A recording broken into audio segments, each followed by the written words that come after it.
Hepinize merhaba. Bugün sizlerle beraber tarihe bir yolculuk yapacağız ve elimize geçen fırsatları nasıl değerlendirememişiz ya da nasıl değerlendirtmemişler bunları göreceğiz.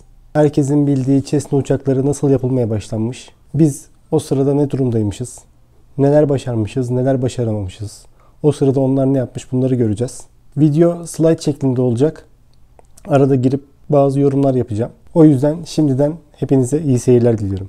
Mary Vandora ve James William Cessna'nın oğlu olarak 5 Aralık 1879'da Hawthorne, Iowa'da dünyaya gelen Clyde Vernon Cessna aslen Fransız ve Almandır. Ailesi Clyde henüz 2 yaşındayken Kansas'ın kırsal bölgesi olan Rago'ya taşındı. Ve daha çocuk denilebilecek yaşta tarım makineleri geliştirmeye ve yeni tarım sistemleri üzerine çalışmalar yapmaya başladı. İleriki yaşlarında araba satıcısı olan Cessna, havacılıkla 31 yaşında yani 1910 yılında Kansas'ta bir havacılık sergisinde tanıştı. Ve bu işi yapmak istediğini fark etti. Oklahoma'daki işini bırakıp New York'a taşınan Cessna bir süre Queen Aeroplane Company'de çalıştı ve bir uçağın nasıl yapıldığını ve hangi aşamalardan geçtiğini öğrendi. 1911 yılında ilk uçağı olan Silverwing'i yapmaya başladı. Bu uçak tasarım olarak bir monoplane'di. Yapımında ladin ağacı ve keten kullanıldı. Motoru 40 beygir gücünde 4 silindirli 2 zamanlı Elbridge motor botunun modifiyeli hali olan Aerospecial'dı. Ve görünüm açısından Blériot 11'e çok benziyordu. İlk uçuş denemesini Oklahoma'da Alfalfa Country'de denese de Grand Loop denilen bir olaydan dolayı uçağı hasar aldı. Uçak hızlandığı sırada bir kanadı yere vurarak spin attığı için $100'lık bir masraf oluştu. Bundan sonra 13 kere daha uçmaya çalışsa da başarısız oldu. Son denemesinde uçak sekmeye başladıktan sonra kısa bir süre havalandı. Döndürmeye çalışsa da başaramadı ve ağaçlara çarptı. Bu olaydan sonra bu şeyi uçuracağım, daha sonra da ateşe vereceğim ve bir daha uçaklarla ilgili hiçbir şey yapmayacağım diye bağırdı. Sonunda Haziran 1911'de Cessna ilk başarılı uçuşunu yaptı. Kendisiyle alay edenler kahraman demeye başladı ve ona Birdman of Enid yani Enid'in kuş adamı lakabını taktılar. Cessna Aralık 1911'e kadar nasıl uçulacağını öğrenmeye çalıştı. Ve Aralık 1911'de 5 mil yani 8 kilometrelik başarılı bir uçuş yaptı. Ve kalktığı noktaya başarılı bir şekilde indi. Bu uçuşuyla Mississippi Nehri ve Rocky Dağları arasında kendi uçağını yapıp uçuran ilk insan oldu. 1912 ve 1915 yılları arasında Cessna hepsi 40-60 beygirlik Anzani 6 silindirli motorla çalışan birkaç tane daha yeni monoplane geliştirdi. Bu süre zarfında ise uçağını fuarlarda ve etkinliklerde sık sık uçurup kendine reklam yapıyordu. 1916'da Silverwing'in gelişmiş versiyonu olan The Comet yani kuyruklu yıldızı geliştirdi. Cessna 1916'da 1917 fuarında sergilemek için yeni bir uçak inşa etmeye başladı ve bunun için boş bir bina satın aldı. Ayrıca fabrikada 5 öğrencilik bir uçuş okulu açtı. O dönemde Amerika İtilaf devletlerine silah satıyordu. Ve eğer kaybederlerse silahların parasını alamayacağı için yolcu gemilerini bahane ederek 1917'de savaşa dahil oldu. Nisan 1917'de Amerika Birleşik Devletleri savaş ilan edip fuar iptal olunca Cessna Kansas'taki evine geri döndü ve çalışmalarına burada devam etti. Birinci Dünya Savaşı'ndan sonraki yıllarda özel uçaklara olan halkın ilgisi iyice arttı. Cessna 1925'te Walter Beech ve Lloyd Sterman ile birlikte Travel Air Manufacturing Company kurdular. Walter Beech'i dünya daha sonra Beechcraft'la tanıyacaktı. Kurdukları şirket Amerika'nın önde gelen uçak üreticilerinden biri oldu. 2 yıl sonra Cessna tek kanatlı mı çift kanatlı mı konusunda ortaklarıyla anlaşmazlıklar yaşadı ve kendi firmasını kurmak için şirketten ayrıldı. 7 Eylül 1927'de Cessna ve havacılık girişimcisi Victor Ross, Cessna Ross uçağını yapmaya karar verdi. Fakat Ross ortaklıktan bir ay sonra ayrıldı ve hisselerini Cessna'ya geri sattı. 1927'nin Aralık ayında şirket adını Cessna Aircraft Corporation olarak değiştirdi. 1927'nin sonlarında Cessna yeni ve daha verimli bir monoplane olan AW'nun tasarımını tamamladı. 1928'de CW6 ve 1929'da DC6 AW'yu takip etti. Daha sonra CR serisi yarış uçaklarını tasarlamak ve uçurmak için oğlu Eldon'la birlikte çalıştı. Yeni modellerin başarısına rağmen büyük buhran uçak satışlarında feci bir düşüşe, şirket için iflas başvurusuna ve şirketin 1931'de tamamen kapanmasına yol açtı. 1934'te fabrikası tekrar açılsa da 1936'da yeğenleri Dwayne Wallace ve Dwight Wallace'a sattı. Cessna Aircraft Corporation'ı yeğenlerine devrettikten sonra Clyde köyüne dönüp çiftçilik yapmaya başladı. 20 Kasım 1954'e gelindiğinde Wichita, Kansas'ta 74 yaşında hayata veda etti. Şimdi fark ettiyseniz Cessna o dönemde havacılıkla uğraşırken fuarlar kuruluyor, yatırımlar yapılıyor, fabrikalar açılıyor, bir şeyler yapılıyor. Peki o sırada Osmanlı'nın durumu neydi? Daha sonrasında neler oldu? Vecihi Bey neler yaptı? Şimdi bunları görelim. 6 Ocak 1896 tarihinde İstanbul'da doğdu. Clyde Cessna ile aralarında 17 yaş vardır. Vecihi Bey 16 yaşında, yani 1912 senesinde eniştesi Kurmay Albay Kemal Bey'in yanında gönüllü olarak Balkan Harbi'ne katıldı. Balkan Harbi bitince İstanbul Ordu Kumandanlığı'nın görevlendirmesiyle Beykoz Serviburnu'ndaki esir kampında kumandanlık yapmaya başladı. Teyyare Makinist Mektebi'ne gitti. Buradan mezun olduktan sonra 1. Dünya Savaşı'nda Bağdat cephesinde makinist olarak görevlendirildi. Ancak 2 Şubat 1916'da bir uçak kazasında yaralandı ve tekrar İstanbul'a geldi. İyileştikten sonra Yeşilköy'deki Teyyare Mektebi'ne girdi. Burada 21 Mayıs 1916 tarihinde ilk uçuşunu gerçekleştirdi. O dönemde Almanya'dan gizlice getirilen veya düşman birliklerden ele geçirilen Blériot ve Depardassin model uçaklar kullanılıyordu. Pilot bürevesi alarak 7. Teyyare Bölüğü'nde Ruslara karşı harekata katılan Vecihi Bey, başarılı keşif ve bombardıman uçuşları yaptı. Hatta bu arada girdiği bir hava muharebesinde bir Rus uçağını düşürdü. Böylece Vecihi Hürkuş, uçak düşüren ilk teyyareci olarak tarihe girdi. 8 Ekim 1917'de ise bir hava savaşında kendi kullandığı uçak Ruslar tarafından düşürüldü. Yaralanan Hürkuş, uçağı Rusların eline geçmesin diye yaktı. Ancak kendisi esir düştü ve Hazar Denizi'ndeki Nargin adasına gönderildi. Buradan Azeri Türklerin yardımıyla kaçıp yüzerek İran'a ulaştı. Birlikte kaçtığı İstikam Teğmeni Salih Bey ile 2,5 ayda yaya olarak Süleymaniye üzerinden Musul'a ulaştı. 1. Dünya Savaşı sonrasında İstanbul'a geldi ve Yeşilköy'de bulunan 9. Harp Teyyare Bölüğü'nde görev aldı. Bu sırada bir av uçağı tasarım yaptı ama bu projesi Mondros Ateşkes Anlaşması'nın imzalanmasıyla yarım kaldı. İstanbul'un işgali üzerine ise Hürkuş, Anadolu'ya geçip milli mücadele saflarına girmenin yollarını araştırdı. Esaretten dönen askerlerin arasına karışarak Harem'den kalkan bir gemiye bindi ve Mudanya'ya ulaştı. Ardından Bursa ve Eskişehir üzerinden Konya'ya giderek sivil pilot olarak Kurtuluş Savaşı'na katıldı. Kurtuluş Savaşı'nda başarılı keşif uçuşları yaptı ve bir Yunan uçağını düşürdü. Bu savaştaki kahramanlıkları nedeniyle 3 defa Türkiye Büyük Millet Meclisi takdirnamesi verilen tek kişi olarak Kırmızı Şeritli İstiklal Madalyası kazandı. Kurtuluş Savaşı'ndan sonra İzmir Seydiköy'de açılan Teyyare Okulu'nda eğitim vermeye başladı. 1923 yılında İzmit Mıntıkası Teyyare Bölüğü'ne atandı. Fakat burada 3 ay kaldıktan sonra binbaşı Fazıl'ın eğitim uçuşu sırasında düşüp yaşamını yitirmesiyle yeniden İzmir'e döndü. Uçak tasarımı üzerine yoğun çalışmalara başladı ve savaş sırasında Yunanlılardan kalan uçak malzemelerinden yararlanarak projesini hazırladığı ilk Türk uçağı Vecihi K-6'yı 1924'te tasarladığında 28 yaşındaydı. Uçağı için uçuş müsaadesi istedi. Ancak uçabilirlik sertifikası için toplanan teknik heyette teyyareyi kontrol edecek personel bulunamadığından Vecihi K-6'nın uçuşunda gecikmeler yaşandı. Sonunda teknik heyetten biri, "Vecihi, biz sana bu lisansı veremeyiz. Uçağına güveniyorsan atla uç, bizi de kurtar," demesi üzerine Vecihi Hürkuş 28 Ocak 1925'te Vecihi K-6 ile ilk uçuşunu yaptı. Ancak bu uçuş izinsiz gerçekleştiği için 15 gün hapis cezası aldığında 29 yaşındaydı ve ilk uçağını başarılı bir şekilde uçurmuştu. Daha sonra yaptığı bir röportajda şunları söyledi.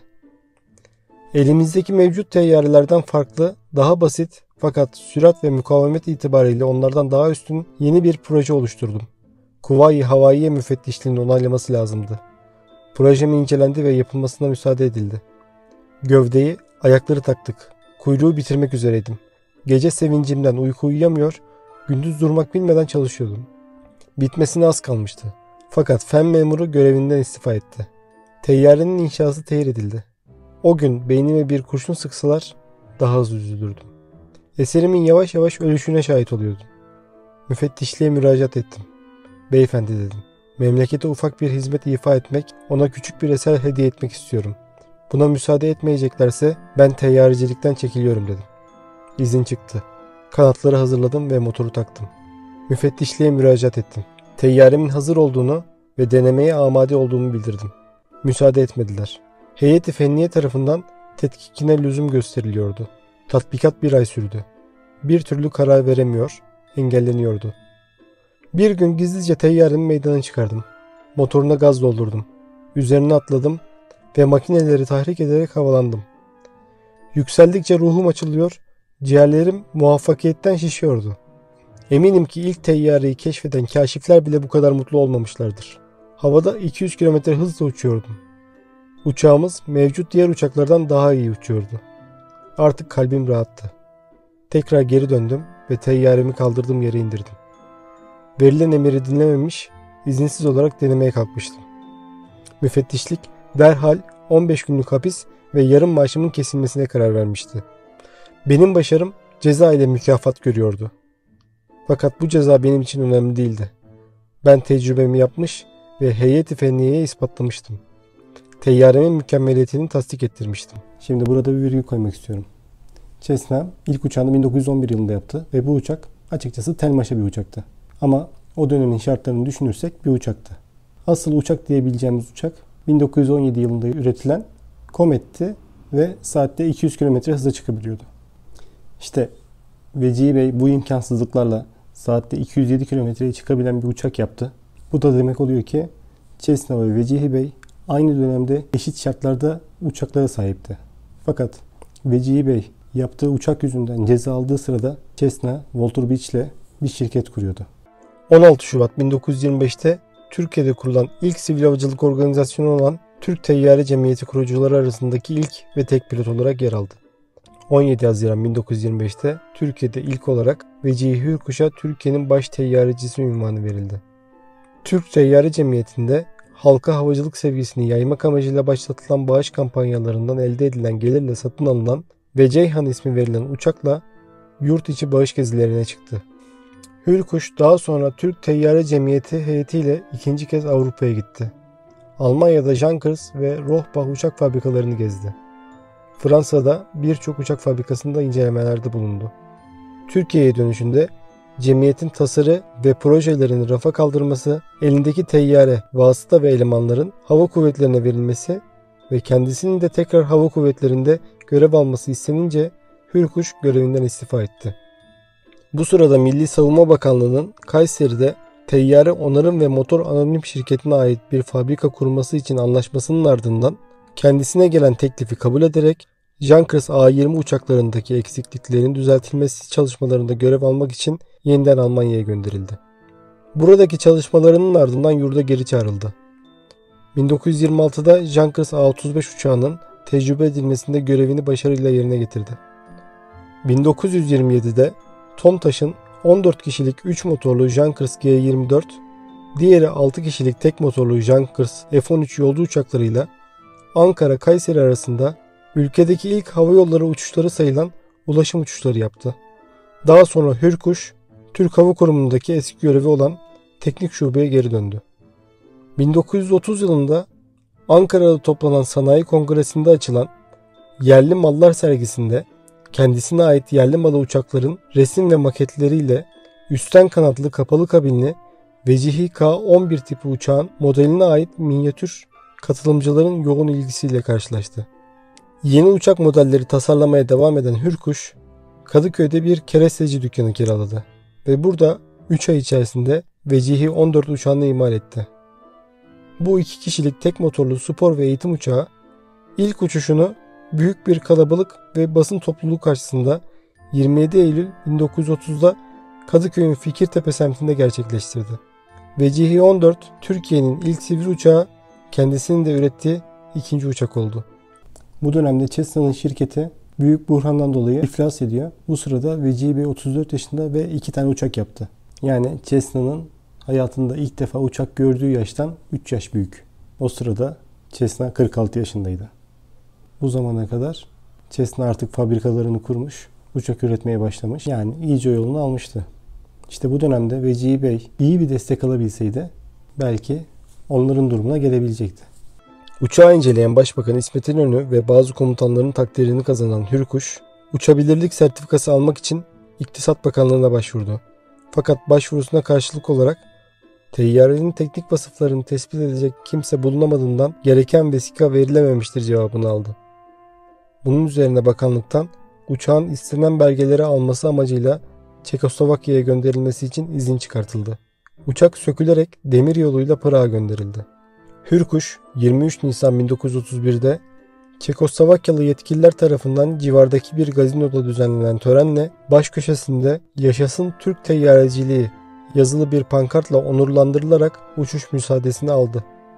25 Haziran 1931'de Çekoslovakya'dan uçarak Türkiye'ye gelmek için yola çıktı.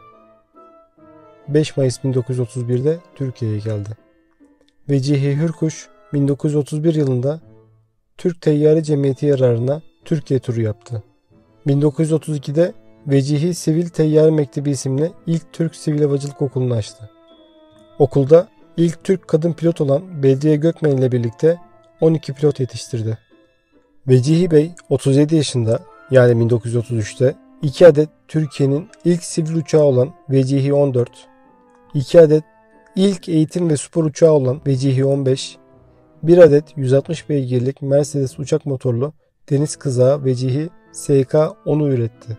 Nuri Demirağ bir teyyare yapımı için kendisine 5000 TL vermiş. Böylece Vecihi Hürkuş tarafından Nuri Bey adı verilen Vecihi K-16 kapalı kabin uçağı yapıldığında Cessna'nın şirketi hala iflas dönemindeydi. Bundan sonraki dönemlerde Clyde Cessna zaten havacılığı bırakacaktı. Öğrencilere çeşitli başarılara imza atmalarına rağmen okulu maddi sıkıntılar ve öğrencilerin diplomalarına denklik verilmemesi yüzünden kapatıldı.